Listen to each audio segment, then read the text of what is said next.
Bonjour à tous et bienvenue pour cette nouvelle vidéo où aujourd'hui on examine ma ronde 6 Interclub comme je l'ai dit à la vidéo dernière, donc sur la ronde 4. La ronde 5 n'est pas disponible parce que je l'ai joué mais je n'ai juste perdu la partie, je l'ai perdu. Et du coup ici on est contre les Chicago dans le point numéro 5, donc c'est la cinquième équipe. Et je tombe contre Lucas Andrieux, 1658 Elo. Je m'attendais à quelqu'un d'autre, je m'attendais à un 1850-1900 Elo parce que j'avais vu qu'il jouait souvent en Interclub. Mais je tombe sur Lucas et bon, je suis un peu choqué, mais je suis aussi relativement content parce que pour moi, la partie est compliquée. Et ici, évidemment, je ne me relaxe pas non plus, mais je me dis que la partie risque d'être un peu plus facile. Et c'est tant mieux parce que j'ai quasi pas dormi la veille. Donc, j'ai les blancs contre Lucas Andrieux et je balance E4. Et donc ici, moi je suis content, je regarde les autres qui sont bien aussi. Ici, il faut savoir que Belay est du coup pas très très bien dans le classement général, on est cinquième. Et on veut tenter le podium pour la saison. Et donc, l'Échiquier Grenoblois, qui est troisième actuellement, est un bon adversaire. C'est vraiment un match qu'on doit gagner pour passer sur le podium. Et du coup, il faut gagner. E4, il me balance D5, la Scandinave. Donc déjà, je suis relativement content. J'ai déjà cette ouverture en lente. Je sais que les blancs sont théoriquement un petit peu mieux. Ça dépend, mais en général, c'est le cas. Du coup, je me dis, ok, déjà, je ne peux pas être moins bien. Je serai minimum à égalité. Donc, je prends, c'est la ligne principale, je viens forcer la dame à partir. Il y a une ligne qui fait cavalier F6 pour venir récupérer le pion avec le cavalier, mais en général, c'est plus douteux. Donc, il prend de la dame sort, et après de cavalier C3, qui est la ligne que je joue, j'attaque simplement la dame en développant mon cavalier, et il revient en A3. En A5, je veux dire. A5, pourquoi on fait ça? La dame est souvent assez active ici. C'est compliqué de l'attaquer. Comme ça, si je bouge le pion D aussi, le cavalier risque d'être peut-être cloué dans le futur. Et la dame pourra toujours peut-être revenir dans cette diagonale après un coup C6 préparatoire. Donc ici, je joue D4. Je prends le centre. Je me cloue le cavalier, mais je pourrais toujours me déclouer avec fou D2 pour venir déclouer et mettre pression sur la dame. Ici, mon adversaire joue C6, donc Lucas joue C6 pour venir créer des cases pour la dame, probablement C7 ou D8. Et ici, elle pourra venir en défense. Et j'ai perdu un pion central, donc je ne peux pas prendre un avantage positionnel intéressant. Je joue cavalier F3, donc je développe mon cavalier. Je joue cavalier F6. Ici, j'avais un peu peur de fou G4. Mais bon, du coup, il joue plutôt simplement cavalier F6. Venir simplement développer son cavalier et contrôler le centre. Et je sais que c'est la ligne probablement la meilleure à jouer avec les noirs. Ici, l'idée, c'est que toutes les pièces sont extrêmement harmonieuses. Et ici, les noirs vont ensuite probablement doper le fou, que ce soit en F5 ou en G4. Ici, je balance fou C4, qui est la ligne que je connais, ligne principale. Ici, fou F5 est le meilleur coup, mais fou G4 est également très intéressant avec l'idée de revenir comme ça en G6 directement et mettre peut-être le clouage sur le cavalier. J'avais un peu peur de fou G4 du coup, qui gagne beaucoup plus pour les noirs que pour les blancs apparemment sur la base de données, mais pareil pour fou F5 en fait. Mais du coup, il me balance fou F5 et là je suis content. Parce que je connais la ligne. Je connais très bien la ligne parce que c'est la ligne principale en fait de la Scandinave. Ici, en réalité, ce qui se passe, c'est que j'ai un fou et des cavaliers extrêmement actifs. J'ai le petit roc qui peut arriver. Mais ici, je sais que la ligne principale, c'est fou des deux pour venir mettre en place le vis-à-vis avec la dame, ce qui peut permettre des découvertes dans le futur. Et peut-être aussi préparer des sacrifices comme ça de fou prend F7 avec peut-être un cavalier E5 préparatoire pour taper sur le pion F4. Pour moi, c'est très bien. Je pourrais aussi peut-être jouer cavalier E5 du coup pour simplement prendre la case maintenant qu'il n'y a plus la poussée F6 et roquer peut-être au prochain coup. Mais là, globalement, en général, c'est peut-être mieux de bouger à dame. Ici, je m'attendais à dame C7, mais du coup, ici, j'avais prévu cavalier E4, E6 et peut-être un coup de petit roc ici l'ordinateur qui dit carrément de pousser G4 en réalité parce que le fou manque de cases. Mais bon, globalement, je savais que j'étais bien. Ensuite, du coup, à la place, mon adversaire va me surprendre et il va jouer E6. Donc il ne règle pas le souci du vis-à-vis et il me laisse faire des découvertes. Il faut savoir que cette position, c'est clairement la ligne la plus jouée en fait à niveau de maître. Pour la Scandinave, l'idée c'est d'ouvrir le fou, peut-être préparer fou B4. Mais il faut être extrêmement vigilant ici et je balance la ligne théorique, cavalier D5. Et ici, je le vois, il n'est pas serein. Et je pense qu'il sait jouer cette position parce que la ligne principale, mais je le voyais, il n'était pas non plus serein, il tremble un petit peu des mains en fait, donc il était un peu stressé, probablement parce qu'il joue contre quelqu'un de plus haut classé au niveau Elo, je dis pas qu'il est moins bon que moi, mais il est moins haut classé, donc ça peut faire un peu peur. Donc cavalier D5. Ligne principale, pourquoi? Je viens de taper le cavalier, je viens de taper la dame. Et la dame n'a aucune case, sauf la case D8. Donc, t'es obligé de repartir en D8, c'est ce qu'il joue, hein, pour venir défendre le cavalier et défendre la dame. Et maintenant, ici, je balance simplement le cavalier prend F7. Et mon cavalier, qui gênait un peu la mobilité du pion C, hein, maintenant n'est plus là. De plus, les noirs doivent trouver une opportunité. S'ils prennent de la dame, ici, j'ai dame E2 suivi rapidement de grand roc. Et si jamais tu prends ici, le problème c'est que ton roi il est encore en face et tu t'exposes possiblement à des poussées D5, où du coup je joue sur le cloage du pion E, et ça mène à des positions bizarres. Mais il joue G prend F6, et ici je vais beaucoup réfléchir, parce que j'étais quasi sûr que le coup c'était quand même dame E2, mais j'étais pas sûr, donc j'ai réfléchi. J'ai réfléchi. En réalité ici je ne savais pas si fou prend C2 était bon pour moi. Hein. Pour moi je me disais qu'après petit roc, fou G6, j'ai l'impression qu'il n'y a rien. Et du coup finalement je me dis mais dans ce cas-là, je ne sais pas vraiment quoi jouer. Qu'est-ce que je joue? Est-ce que je joue petit roc? D'accord, petit roc peut-être, mais là je me rends compte qu'il y a peut-être tour G8. Hein. Ça peut être dangereux. Hein. Ici, il y a peut-être des fous H3 qui arrivent. Et dans ce cas-là, il y a peut-être des cavaliers H4. Donc je réfléchis. Mais je me dis, ok. En général, dans ce genre de ligne, on a envie de jouer sur le grand roc. Sauf que moi, pour jouer grand roc, j'ai envie de jouer dame E2. Pour enlever ma dame du chemin. Mais du coup, j'ai vu qu'il y avait fou prendre C2. Donc du coup ici je vais fou C3 en me disant ok, mon fou déjà il gagne un peu d'activité, il va sur la grande diagonale, mais surtout quand je joue dame E2 ou dame D2 maintenant ça défend le pion, comme ça je peux recaler le dame. Ici je joue cavalier D7, logique, et je joue dame E2. Ici apparemment c'est pas l'approche la plus précise de la position, mais pour moi c'était parfaitement jouable. Ici cavalier B6 serait le meilleur coup pour taper mon fou, hein, mais il va jouer fou E7, logique, je menaçais D5. L'idée c'est que là j'avais prévu de jouer D5 pour jouer sur le clouage, ou même peut-être jouer sur cavalier H4, et ça peut être dangereux. Donc ici il va jouer fou E7 pour simplement déclouer le pion, hein. Maintenant si je pousse le D5 qui est simplement prise, de n'importe quel pion, hein, mais globalement je peux bien. Et ici je joue cavalier H4, un coup qui me semblait extrêmement intéressant, pour venir taper le fou, hein. Ici je menace de prendre et de créer des pions triplés, donc ici tu es obligé de repartir en arrière, globalement, et je joue en roc. Et pour moi ici je suis bien, parce que j'ai un roi actif, le pion F a sa mobilité, donc il peut toujours pousser un F4 et mon cavalier revenir en F3 si nécessaire. J'ai des fous qui sont actifs, peut-être mon fou C3 qui n'a pas beaucoup d'activité, bah pour moi, pas de souci. Donc pour moi je suis bien ici, je suis vraiment extrêmement bien, et j'ai l'impression que il n'a pas un moyen facile de trouver de l'activité. Parce que roquer me permet peut-être de jouer sur la grande diagonale ouverte, hein, et peut-être prendre le fou pour simplement ouvrir la position. S'il vient bouger simplement la dame, j'ai encore du temps, hein, je peux peut-être jouer sur ça. Et simplement tenter de mettre pression sur la position. Avec une partie que j'avais faite l'année dernière, que je n'ai pas mis en vidéo, mais une partie que j'avais faite où j'avais une position complètement gagnante parce que mon adversaire m'avait laissé jouer des 5 dans une candidate. Et si jamais il joue sur le cavalier B6, j'avais prévu de jouer simplement fou D3, et pour moi ça allait juste bien. Pour moi j'étais minimum nul. Partie nulle je veux dire.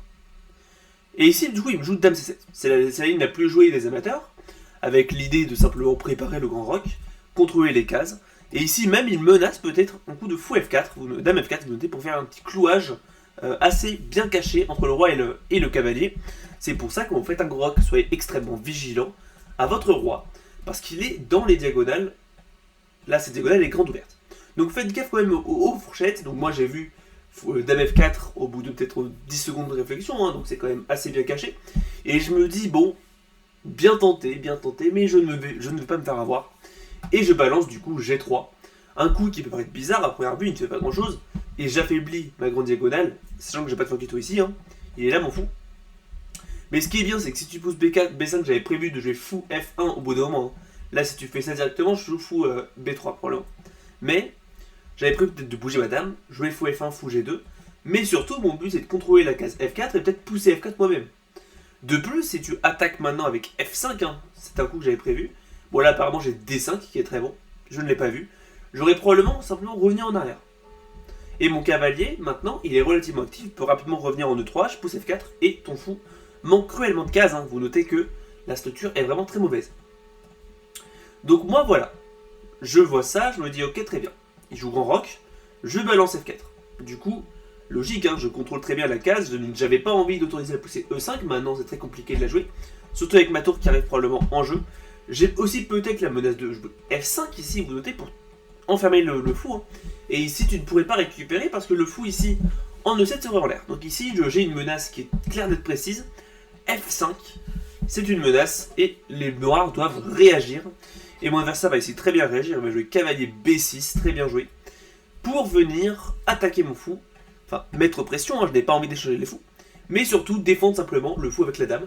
Ce qui fait que maintenant, F5, il peut simplement récupérer et gagner un pion. C'est pas aussi simple, mais c'est une analyse de la position. Ici, il faut savoir que F5, qui serait logique pour empêcher simplement F5, n'est pas très bon.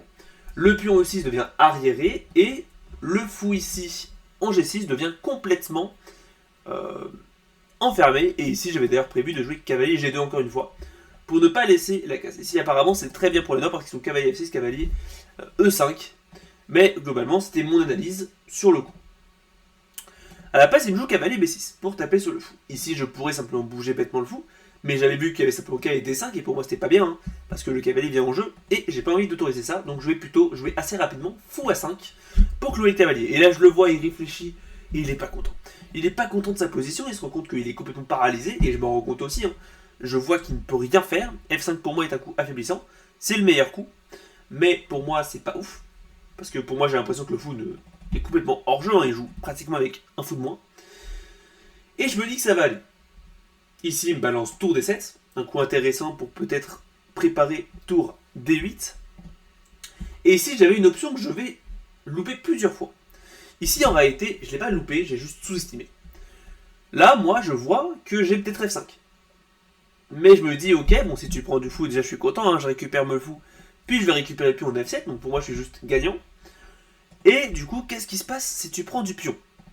Et là, je réfléchis, je me rends compte que j'ai le pion qui est en prise, mais il est défendu par le fou, donc je vois que je peux peut-être récupérer le fou. Mais là, ici, je vois qu'il y a peut-être E prend B, et là, pour moi, ça va, hein, il récupère, il réussit à tenir. Mais ce que j'ai pas vu, je l'aurais vu, je pense, si j'étais en bon état de sommeil, mais j'ai pas vu qu'il y avait simplement fou E6. J'avais vu, en fait, ici, que fou E6 est souvent une tactique possible, hein, je peux peut-être même sacrifier parfois la tour comme ça, hein, pour tenter de jouer sur le clouage, mais j'ai pas vu qu'en fait, là, ça marchait, hein, prise, et ici, il est obligé de donner la pièce, hein, ici, il est obligé de donner le pion, sinon il perd la qualité. Et j'avais pas vu cette subtilité dans la position, et je suis un peu dégoûté par rapport à ça, honnêtement, parce que j'avais vu l'idée F5, mais j'avais juste pas réussi à trouver le gain. C'est pas grave, ça arrive. Mais du coup, j'ai plutôt joué tour H1, pour essayer simplement de préparer la poussée F5, hein, essayer de faire en sorte qu'elle soit plus attrayante, hein. Comme ça j'ai peut-être un peu de tension sur le fou. Ici il me balance tour HD8 pour taper sur le pion D4. Ici encore une fois j'ai F5 qui marche, hein. Toujours pareil, il y a la tactique avec fou prend fou E6 en fin de ligne. Mais ici je vais simplement voir le pion en prise, hein. Ici il faut savoir que j'ai quand même vérifié la poussée F5, mais j'ai toujours pas vu le gain, parce que je suis aveugle. Et du coup je jouais simplement C3 qui est un coup prévu. J'avais prévu en fait que dès qu'il casse le clouage, je prenne, tout simplement. Et maintenant, j'ai un espèce d'étau de Maroxy, hein, vous notez. Mais j'ai pas mon fou. J'ai pas mon mauvais fou. J'ai qu'un fou blanc qui peut parfaitement manœuvrer à travers la structure. Et pour moi, je suis très bien. Ici, Lucas va jouer simplement fou C6, enfin fou C8. Ici, F5 marche encore une fois. Attention, ici, c'est un peu différent. Parce qu'après prise. Là, ce qui marche, c'est fou E6 quand même. Tour D6. Et ici, apparemment, le coup, c'est Dame F3. Et mon fou il est extrêmement actif, il y a fou ici en B4 qui risque d'arriver, il y a D5 qui risque d'arriver aussi. Et même si j'ai un pion de moins, en fait mes pièces sont tellement actives qu'apparemment ça va. Bon, j'aurais pas trouvé celui-là parce que du coup j'ai pas de gain matériel, mais du coup voilà. Ici je vais jouer du coup Dame F3 directement en réalité, parce que pour moi ça découvre ici la tête de la tour, je menace réellement F5 parce que ici, admettons tu fais un coup aléatoire, maintenant F5 m'a l'air de simplement gagner parce qu'il y a prise et simplement prise. Et ici, pour moi, là, j'ai vraiment une tour qui est grande ouverte. Si tu prends, je vais simplement récupérer. Et là, maintenant, il y a le pion en H7 qui est attaqué. Il y a le pion en F7 qui est attaqué. J'ai une pression sur le fou. Et le pion, j'ai le clouage qui est encore en place. C'est un enfer. Donc ici, tu dois réagir. Et mon adversaire va jouer Dame C8. Un coup relativement bizarre. Mais je me rends compte qu'il veut simplement casser le clouage pour attaquer mon fou. Ici, j'ai pensé peut-être à F5, mais je me rends compte qu'il y a simplement cavalier prend C4. Fou prend tour. Et ici, pour moi, c'est pas si bien. Parce qu'il y a simplement peut-être dame prend fou, prise, et pour moi, c'est pas si clair. Hein. C'est pas si clair. Apparemment, c'était un coup qui était parfaitement jouable, mais c'est pas celui que je vais jouer. Je vais simplement prendre le fou, prendre le cavalier, donc c'est le meilleur coup. Je veux simplement empêcher l'échange du fou. Hein. Pour moi, le fou est juste très fort. Il a une pression constante sur la structure des noirs, donc j'ai pas envie d'autoriser les noirs à jouer. Et encore une fois, ici, le coup qui gagnait, c'était F5. Avec l'idée que sur E prend, il y a cavalier prend G, cavalier prend fou, je veux dire, F prend G, et fou E6. Maintenant, la dame se reprend une enfilade, et donc je réussis à gagner du matériel. Mais encore une fois, je ne l'ai pas vu. Je vais réfléchir beaucoup pour essayer de faire marcher l'idée, mais je ne vois pas, alors que ça marchait. Mais du coup, je vais me dire, ok, j'ai envie de pousser F5. C'est juste évident que c'est ça mon plan. Donc je vais jouer H3 pour préparer G4, et enfin F5, défendu par un pion, et ton fou est enfermé. Je vois ça, je suis content. Mais là, je vois qu'il est surpris. Et il me joue B5. Je joue fou B3, et il me joue F5, du coup, enfin, pour empêcher, en fait, ma poussée G4. Et là, je suis aux anges. Parce que je me dis, ok, waouh. Ok, t'es avec mon fou, mais moi je reviens en arrière et ton fou là. Il n'a plus de diagonale verte, cette case elle est défendue, je suis juste super bien. Donc je joue rapidement cavalier G2 et pour moi je suis extrêmement bien. Mais j'ai quand même un petit goût amer parce que je me dis, waouh, mon roi il est quand même relativement faible s'il joue C5 ou B4. Parce que du coup là ça commence à taper. S'il joue là je peux même pas pousser parce que du coup le pion sera en l'air, donc je suis obligé de peut-être jouer un coup comme fou C2 peut-être, et taper comme ça. Mais pour moi c'est pas clair. C5 je vois que ça marche aussi, parce que je peux pas réellement prendre. Et si je pousse, bah, le problème c'est que ça marche pas, parce que ça s'est défendu. Et surtout qu'il y a C4 qui vient taper, je suis obligé de repartir en arrière, et maintenant le pion est en l'air. Je vois que ça marche pas. Je vois que la position est minimum égale, pour moi ça va encore. Hein. Mais je suis pas content, j'ai pas d'avantage. Mais il me joue Dame 7. Je comprends honnêtement pas le coup. Je vois que peut-être il veut s'infiltrer avec la dame, donc je me dis, ah mince, il veut peut-être jouer dame A5 pour jouer ensuite C5 P4. Peut-être qu'il veut faire marcher une attaque. Et je joue rapidement cavalier E3 pour essayer d'infiltrer mon cavalier, et là je suis choqué parce que je me rends compte qu'il y a simplement C5. Et là C5 pour moi ça gagne d'autant plus en activité, parce que mon cavalier manque de cases.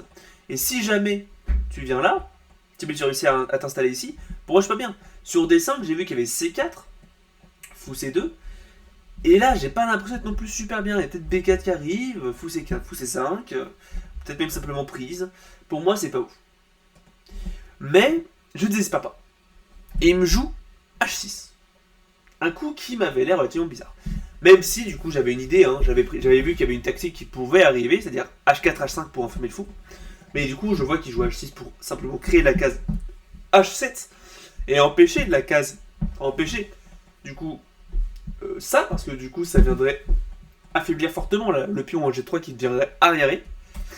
Mais pour moi je préférais la case H5 pour menacer H4, et là je serais plus ou moins forcé de jouer H4, et maintenant ici mes pièces, enfin ce pion, cette case est extrêmement faible, hein, je ne peux juste rien faire, ce pion restera complètement cloué, et ici maintenant tu peux balancer ton attaque à l'aile droite. Mais bon, il n'a pas joué ça, il a préféré jouer H6, du coup je joue tour E2 avec l'idée de peut-être venir m'installer en D2 pour doubler les tours et menacer du coup D5.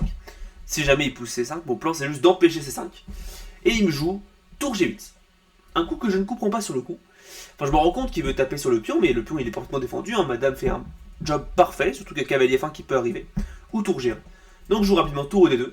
Très rapidement, hein. Ici il faut savoir qu'on est au 26e coup. Il doit me rester peut-être 10 minutes. Lui il doit lui rester 10 minutes aussi. On a vraiment pris beaucoup notre temps. Et ici il me joue tour DD8. Donc je me rends compte qui ne sait pas quoi faire, il est paralysé. Là, moi, j'étais pas bien. Et je vois qu'il est paralysé parce qu'il ne trouve pas la seule idée de sa position, c'est-à-dire C5 ou B4. C'est la seule idée qu'il a et il ne l'a pas. Donc je me dis que c'est trop bien.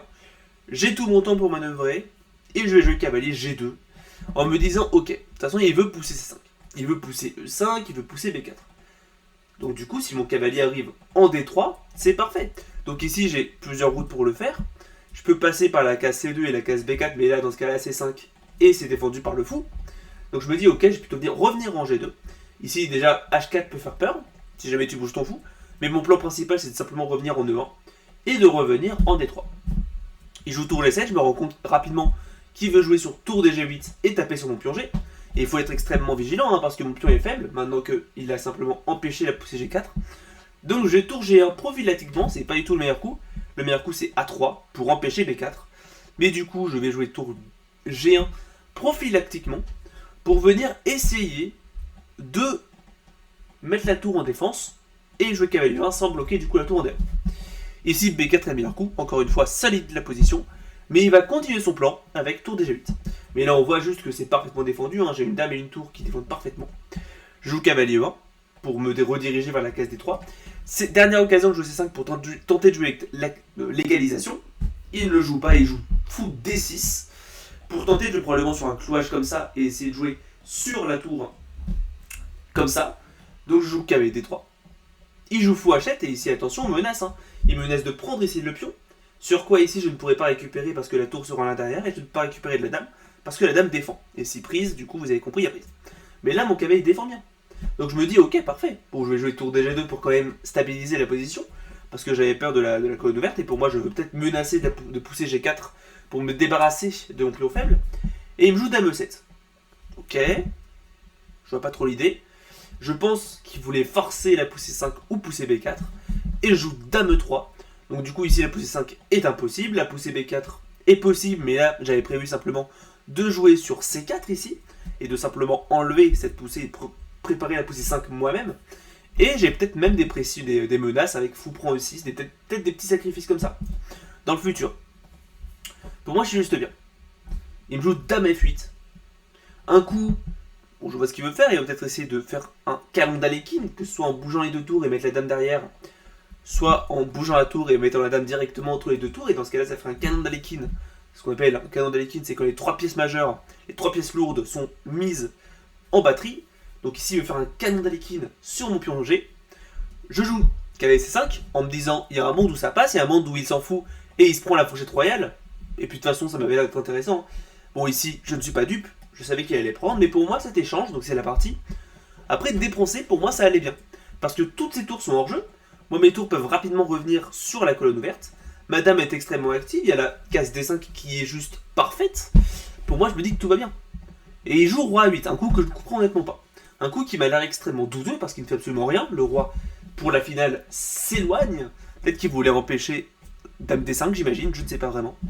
Mais du coup, moi, je suis content. J'ai un coup gratuit, je joue tour D2. Ici, il faut savoir qu'il nous reste 2-3 minutes à la pendule chacun, hein, parce qu'on est vraiment en Zeitnot et on est au 35e coup, donc on joue extrêmement rapidement. Il joue tour G6, du coup il veut mettre en place vraiment son canon d'Alekhine. Je joue roi D1. Ouais, c'est ça en fait mon idée, j'ai oublié de le dire. Là en fait l'idée c'est que je veux jouer simplement roi D1, roi E1, roi F2. C'est mon idée. Mais jouer directement roi D1 ne me plaît pas parce que je me dis ok, il y a peut-être des coups comme dame E8, et pour moi ça va pas ouf, parce que du coup il active ses pièces. Non, j'avais vu plutôt dame E7 autant pour moi. Et là, le problème, c'est que si jamais je viens en E2, il y a simplement ça, il y avait peut-être des menaces de ça, hein, pour revenir taper sur le roi et activer le fou. Pour moi, ça n'allait pas. Donc, moi, je veux simplement commencer par tour D2. Parce que là, du coup, mon pion, il est parfaitement défendu, hein, c'est pas un souci. Je pourrais toujours revenir en D3 s'il est attaqué. Et je crée un chemin pour mon roi, sans risquer des échecs. Donc, je joue tour D2, il me joue tour G6, je joue très rapidement roi D1. Dame G7, il met en place son canon d'Alekhine, donc là, maintenant, mon pion est menacé. Je joue tour D3 pour le défendre et garder ma tour sur la colonne ouverte. Il joue dame F8, ça se voit qu'il est paralysé, il ne sait pas quoi faire. Je joue roi E1, donc pour venir vers la casette 2. Et pourquoi pas roi E2 ? Bah, l'idée c'est que j'ai juste pas envie de me prendre des tactiques au cas où avec le fou. Même s'il est super loin, on n'est jamais trop prudent. Il joue tour 6 G7, donc il revient en arrière et essaye peut-être d'activer son fou. Je joue roi F2. Il joue dame E7, il me reste un coup à jouer, il doit me rester 30 secondes, il doit rester 2 minutes. Je joue dame D6, tour D6, et je me lève et je pars aux toilettes, voilà, tout ça. Et je reviens à la position, il a joué dame F6, et là, du coup, je commence à réfléchir, j'ai mes 30 minutes de rajout, et je peux jouer comme il faut. Donc j'examine la position et je me rends compte que là, il est juste mort, en fait. Il est mort parce que ma tour, elle est incroyable, j'ai un pion ici qui empêche hyper bien sa position, son roi, il est inactif au possible. J'ai un pion qui est parfaitement défendu, mon roi est actif en défense, et j'ai peut-être même une poussée A4 qui peut arriver. Ici, A4 directement est d'ailleurs le meilleur coup. Mais je vais commencer par dame D4. Pourquoi je veux jouer dame D4 ? Pour échanger les dames, parce que cette dame m'a l'air vachement dangereuse, et mon but, c'est que s'il prend, je récupère du pion, c'est la partie, pour venir simplement améliorer ma structure. Le fou peut être en vis-à-vis, et du coup ma tour va venir activement en jeu, Avec peut-être des menaces de tactique avec fou prend E6 par exemple, pour jouer sur le cloche de pion F, avec la tour derrière. C'est mon idée vu que je vois qu'il est complètement paralysé. Je veux encore plus le paralyser. Et je vois que si jamais il prend pas, j'ai simplement peut-être un coup comme Dame B4 et Dame A3 qui peuvent arriver pour attaquer le roi noir. Donc pour moi c'est très bien. Il prend, je prends, Roi B8, donc il essaie d'activer son roi, hein. Ça se voit que le coup Roi A8 n'était pas bien. Je joue tour D7, donc je mets ma tour en attaque. Il me l'attaque avec Roi C8, je joue tour E7, et là, horreur pour lui, hein, parce que s'il vient attaquer ma tour, il y a le pion B7 qui tombe. Donc ma tour est extrêmement active et elle est indélogeable. Après là ici, il faut savoir que j'avais un petit peu peur de manœuvres comme ça, hein. Mais ici ça ne marche pas, parce que si tu joues tour là, c'était prévu, il y a fou pour aussi échec. Ce qui est dommage, hein, parce que du coup tu ne peux pas récupérer parce que la tour est en l'air derrière.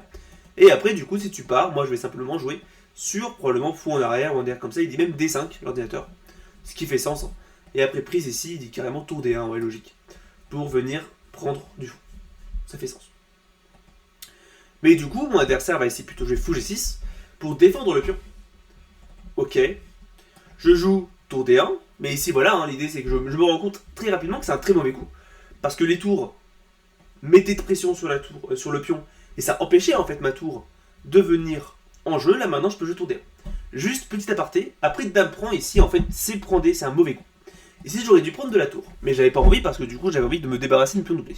Mais en fait, la qualité des pions doublés ici est plus importante que la qualité de mon pion D après ça. Parce que vous notez que mon pion D, c'est un pion arriéré, qui ne peut jamais pousser parce qu'il est défendu par deux pions. Donc c'est pour ça, je vais juste faire une petite aparté dessus. Et du coup après fou G6, donc il bloque ses tours, je viens jouer tour D1. Moi je suis très content, hein, j'active mes tours, et maintenant j'ai pour idée que dès que tu bouges ton fou, donc ici il est venu en H5, logique, il vient essayer d'activer son fou qui est complètement fermé en attaquant ma tour, je reviens en D3. Et là ma tour maintenant, elle défend le pion, et je suis extrêmement content parce que mes pièces sont parfaitement actives, maintenant tout est en jeu. Ici je joue Roi B8, quoi d'autre hein, finalement. Et ici je réfléchis, peut-être 10-15 minutes, parce que j'ai envie de jouer à 4. Mais je me dis ok, surprise, il y a peut-être prise et c'est pas bien. Peut-être je vais plutôt jouer fou C4 avec l'idée de pousser B4. Et si jamais tu bouges, admettons comme ça, moi je peux peut-être jouer B4. Si tu pousses, tu perds. Si jamais tu pousses pas, tu perds. Donc si tu prends, moi j'ai pu prendre comme ça, mais est-ce que c'est vraiment bien? Je réfléchis. Mais finalement je me dis, ben en fait je suis complètement débile. Je peux simplement jouer fou prend. Et d'accord, là j'ai pas le fou qui est actif comme ça et j'ai plus la tactique avec prise. Mais je peux simplement jouer tour B3. Et même si jamais, admettons, tu joues. Admettons, tu joues ça. Voilà. Parce que en fait, j'avais peur de ça parce que ça activait sa tour. Bah là maintenant, j'ai tour B3. Et si jamais t'as fou D1 qui me faisait un peu peur parce qu'il y avait une enfilade, bah j'ai tour pour B7. Et tu perds le fou. Et tu perds le roi en fait. Donc pour moi, c'est vraiment pas bien pour lui. Je vois ça, je suis aux anges. J'ai dû réfléchir peut-être 5-10 minutes. Et ici, moi, après. Donc tac, après Roi B8, je balance à 4. Je suis confiant, j'ai l'impression d'être gagnant, je trépigne, et il me joue B prend A4. Logique, je m'y attendais. Même si pour moi c'est un peu une erreur, hein, il aurait dû peut-être essayer de tenir avec B4, on va dire comme ça. Ou alors essayer vraiment d'activer ses tours, quitte à perdre un pion. Il me joue près mon B prend E, je joue fou prend A4, il me joue tour D8, donc il active enfin sa tour, et là, je vois tour B8. Je vois tour B8, attaque le pion, et ici il est indéfendable. Mais je vois qu'il y a aussi mon pion qui est en l'air. Donc je ne veux pas le jouer si jamais je me fais mater, ou si jamais il réussit à trouver une attaque. Donc je réfléchis, je calcule 1, 2, 3, 5, 10, j'ai dû réfléchir peut-être 15 minutes pour le coup. Il devait me rester peut-être 20-25 minutes avant, et à la fin il me restait peut-être 10 minutes, je pense, hein, j'estime, ça fait quand même 2-3 semaines. Et finalement je me dis, je calcule des suites de maths, hein, et j'ai l'impression que ça marche. Donc ma main tremblote un petit peu, hein, je suis quand même vachement excité par rapport. Parce que j'ai l'impression de gagner tout simplement. Et je balance tour B3. Et là, moi je suis. On va dire, j'ai l'impression que ça marche, donc je suis excité, mais en même temps j'ai vachement peur de ne pas avoir vu une idée. Ici, ça se voit qu'il n'est pas content, mon adversaire. Il joue simplement fou, tour prend D7, tour prend D4, autant pour moi, il gagne un pion et il infiltre sa tour, peut-être m'attaquer. Et ici, ce que j'avais vu, hein, c'était tour prend D7, tour E prend B7. Si jamais je joue fou prend, ici j'ai peur du tour D2, qui mène peut-être à un perpétuel.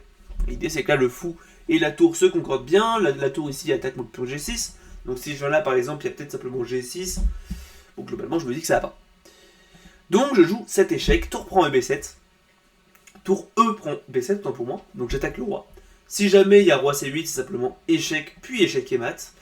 Et si jamais il me joue roi A8, j'avais prévu de jouer tour, échec, suivi rapidement de tour, échec ici, hein, comme ça ma tour est défendue par un pion.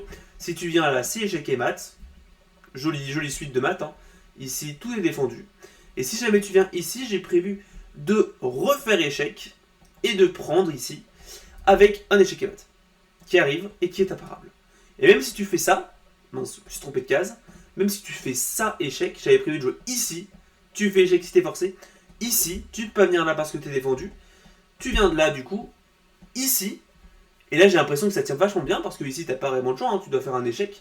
Si tu fais échec ici, je fuis par là. Si tu fais échec ici, je fuis par là. Et si tu fais échec, je fuis par là. Et ici, c'est juste perdant pour lui. Parce que même si tu prends, du coup, j'ai simplement beaucoup trop de matériel en plus. Donc je vois ça.